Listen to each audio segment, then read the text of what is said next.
欢喜在地新闻，为今仔日开始，各级的学校甲公私立的幼稚园拢来停课，真侪家长踮厝上班，爱搁带囡仔，讲用要祷告。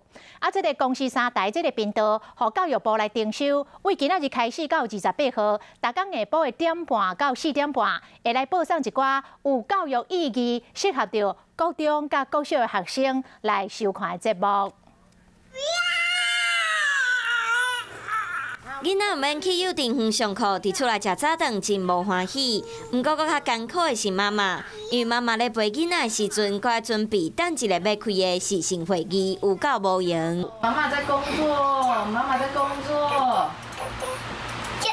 你们可以去房间玩吗？ 送妈妈伫厝内上班，毋过囡仔拢伫厝，而且一定要照顾囡仔，替因穿衫顿，互因放电，陪因耍，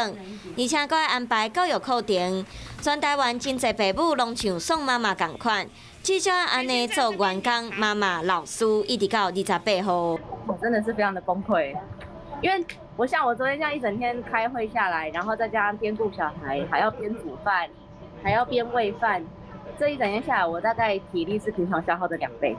全台湾强要记载袂掉的父母实在伤济，无想要互囡仔拍开电视黑白看。教育部征收公视3台，自19号到5月28号，连续8天的下晡1点半到4点半，推出适合各中各小的囡仔看的节目。 1点半到3点，分别是国小低年级、中年级、高年级的内容，大概有半点钟的时间。3点到4点，予高中的学生；4点到4点半是高中的课程，内容有健体、艺术、科技、综合课程。希望会使予晚距离上班，搁爱伫厝内照顾囡仔，真无闲的父母，找一个时间会当好好休困。